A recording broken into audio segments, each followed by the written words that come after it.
Private hospital ਦਾ bill insurance cover ਕਰੂਗੀ ਕਿ ਨਹੀਂ।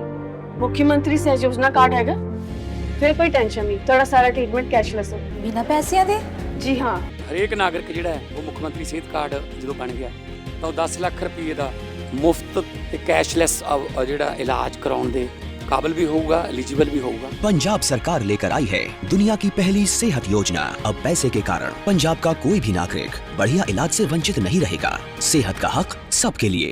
हमारे साथ में एडवोकेट डॉक्टर रेणु अग्रवाल हैं, जो कि पहले 30 हजारी कोर्ट में सीनियर वाइस प्रेसिडेंट रह चुकी हैं और अब जो बार काउंसिल ऑफ दिल्ली के इलेक्शंस हो रहे हैं उसमें सदस्य पद के लिए चुनाव लड़ रही हैं। और साथ ही साथ बातचीत करते हैं मैम से। मैम, इस बार आप जो चुनाव लड़ रही हैं उसके क्या मुख्य मुद्दे रहेंगे, किन मुद्दों को लेकर के आप इस बार बीच में हैं चुनाव में? सबसे पहले तो हर्षित जी, आपका बहुत बहुत धन्यवाद, आप हमारे ऑफिस में आए हैं। और सभी दर्शकों को नमस्कार।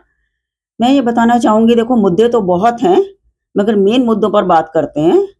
मेरी कोशिश ये रहेगी कि अगर हम चुनकर जाते हैं वहां पर, तो इच्छा ये होगी कि हम यंगस्टर्स के लिए कुछ करें, सीनियर्स के लिए कुछ करें। यंगस्टर्स को जब वो नए प्रोफेशन में आते हैं तो उन्हें काफ़ी प्रॉब्लम होती है, उनको सीनियर्स नहीं मिल पाते हैं, फाइनेंस की भी प्रॉब्लम होती है। तो हम कोशिश करेंगे कि एक ऐसा पैनल बनाया जाए जिससे कि उनको हम सीनियर्स प्रोवाइड करवा सकें, जो उनको कुछ पेमेंट भी करें। इससे क्या होगा, सीनियर्स को भी मदद मिलेगी और यंगस्टर्स को भी मदद मिलेगी। ये हम चाहेंगे करना। और सीनियर्स के लिए भी और यंगस्टर्स को एक प्रॉब्लम और होती है, उनको प्रैक्टिस शुरू करने के लिए एक AIBE का एग्जाम देना पड़ता है। तो उस AIBE एग्जाम में 3500 रुपये उनको फीस देनी पड़ती है।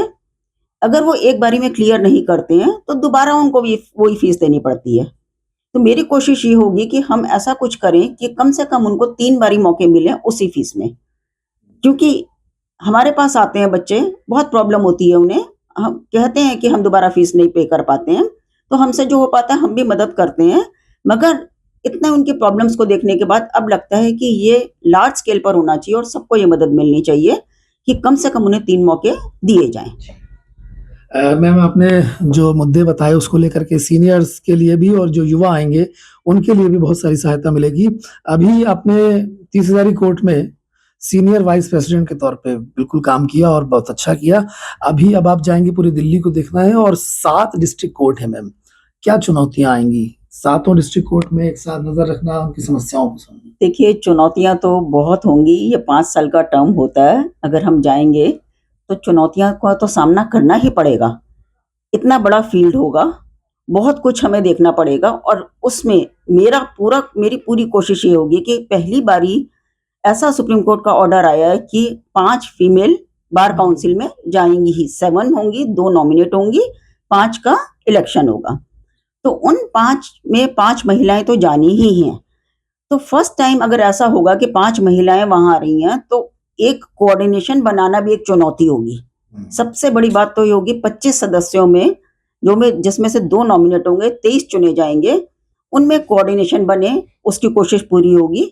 और फिर उसके बाद जो भी हम बार जो 30 हमारी 7 डिस्ट्रिक्ट कोर्ट्स हैं, 7 डिस्ट्रिक्ट कोर्ट्स में अगर कोई भी प्रॉब्लम है, एडवोकेट्स के सामने कोई भी कंप्लेंट्स बहुत आती हैं, जो कंप्लेंट्स आती हैं उसकी कोशिश ये होगी कि जल्दी से जल्दी उनकी सुनवाई हो।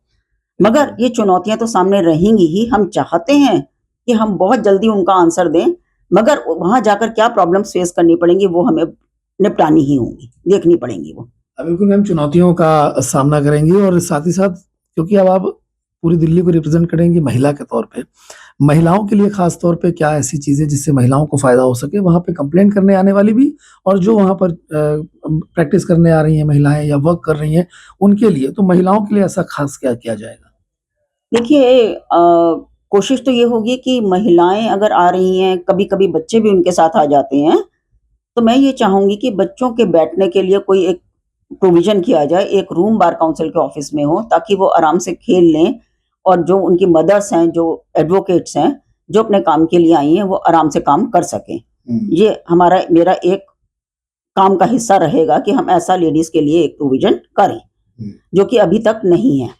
और कंप्लेंट्स भी अगर लेडीज की तरफ से कोई आती हैं, तो कोशिश ये होगी कि उन्हें कोई परेशानी ना हो, उनकी कंप्लेंट की जल्दी से जल्दी सुनवाई हो। यही काम है। वहाँ पे एनरोलमेंट के लिए लेडीज आती हैं, बार काउंसिल में एनरोलमेंट के लिए आएंगी लेडीज या कंप्लेंट लेकर आएंगी, यही काम हो सकता है। जी। तो जब वो एनरोलमेंट के लिए आएंगी तब भी उनको प्रायोरिटी पे लेकर उनकी सुनवाई की जाए और काम करवाया जाए।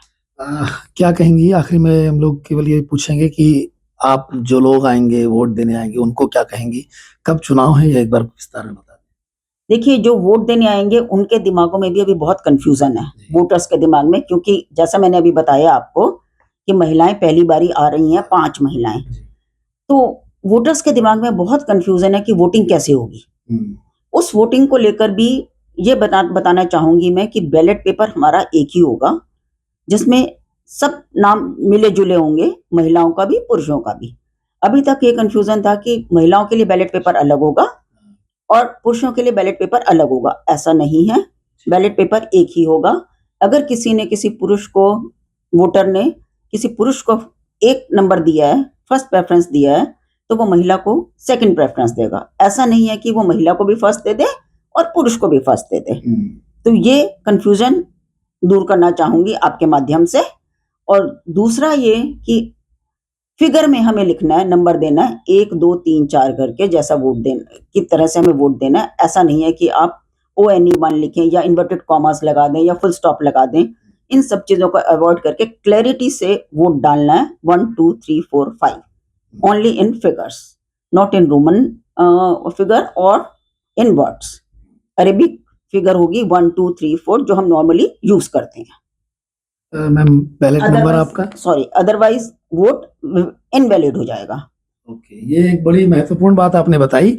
कौन से ऐसे टिप्स हैं कि किस तरीके से वोट हैं जिससे जो वोट दे उसको काउंट किया जाए, वो वोट खराब ना हो। मैम, बैलेट नंबर क्या है? मेरा बैलेट नंबर 26 है। आपको ये जानकर खुशी होगी कि साल 2026 है, मेरा बैलेट नंबर 26 है। Easy to remember. साल 2026 में चुनाव और बैलेट नंबर 26 है। मैम ने बातचीत करी और मैम ने बताया कि कई ऐसे अहम मुद्दे हैं जिसको लेकर के मैम काम करेंगी, और पहले भी 30,000 कोर्ट में उन्होंने तमाम जो काम है वो देखे हैं। साथ ही साथ अब जो काम है वो बड़े स्तर पे होगा, तो देखना होगा कि जो चुनाव होते हैं उसकी प्रक्रिया बहुत अच्छे तरीके से निकलने के बाद जो काम है, जो उम्मीदें हैं, उस पर किस तरीके से काम किया जाता है। और 21, 22 और 23 तारीख को चुनाव है। उस चुनाव में जो नतीजे होंगे वो भी सबके सामने होंगे। हर्षित मिश्रा,